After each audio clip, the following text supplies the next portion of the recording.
Friends, ఇప్పుడే అందిన వార్త. రాష్ట్రంలో 144 సెక్షన్ అమలు పాటించకపోతే నో బెయిల్.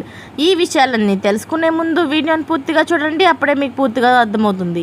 అదేవిధంగా చాలామంది సబ్స్క్రైబ్ చేసుకోకుండా వీడియోని చూస్తున్నారు. దయచేసి సబ్స్క్రైబ్ చేసుకోండి. సబ్స్క్రైబ్ చేసుకోవడం వల్ల నేను చేసే ప్రతి వీడియో అప్డేట్ మీకు ముందుగానే నోటిఫికేషన్ రూపంలో వస్తుంది. అదేవిధంగా లైక్ చేయడం మర్చిపోతున్నారు. దయచేసి లైక్ చేయండి. లైక్ చేయడం వల్ల ఇటువంటి ఇంపార్టెంట్ ఇన్ఫర్మేషన్ చాలామందికి రీచ్ చేసిన వాళ్ళు అవుతాం. ఇక లేట్ చేయకుండా వీడియోలోకి వెళ్ళిపోదాం. ఎన్నికల కౌంటింగ్కు సమయం దగ్గర పడుతోంది. ఉత్కంఠ పెరిగిపోతుంది. అందరి సందేహాలు, పార్టీ అంచనాలు, గెలుపు లెక్కలు తేలే సమయం వచ్చేస్తుంది.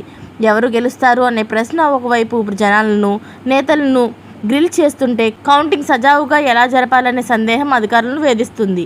కాగా రాష్ట్రంలో ఎక్కడ ఎలాంటి గందరగోళం, గొడవలు ఏర్పడకుండా, విధ్వంసాలు జరగకుండా రాష్ట్రంలో ఎన్నికల సంఘం పటిష్ట భద్రతను ఏర్పాటు చేసింది. ఈ నేపథ్యంలోనే ఈసారి కేంద్ర బలగాలను భారీగా మోహరిస్తున్నారు. అయితే కేంద్ర బలగాలు ఉన్న ప్రాంతాలతో పాటు మిగతా ప్రాంతాలపై కూడా ఎన్నికల సంఘం నజర్ పెడుతుంది. అందుకే లెక్కింపు రోజున ఆంధ్రప్రదేశ్ వ్యాప్తంగా 144 సెక్షన్ వర్తిస్తున్నట్లు ప్రకటించింది. ఆ రోజు ప్రజలు రోజువారీ పనులకు ఆటంకం లేకుండా చర్యలు తీసుకుంటామని తెలిపారు. ఇప్పటికే రాష్ట్రంలో జూన్ 6వ తేదీ వరకు ర్యాలీలు, ఊరేగింపులపై నిషేధం ఉంది. అంతే టైంలో బాణాసంచాపై కూడా ఆంక్షలు పెట్టారు.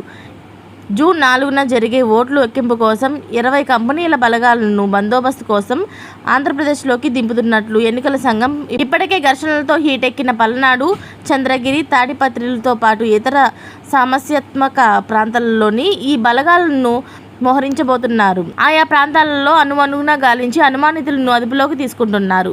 ఇలాంటి లేటెస్ట్ అప్డేట్స్ అన్ని మీరు ముందుగానే పొందాలి అనుకుంటే ఛానల్ని సబ్స్క్రైబ్ చేసుకోండి. అలాగే పక్కనే ఉన్న గంట సింబల్ని క్లిక్ చేయడం మర్చిపోకండి. Thanks for watching friends.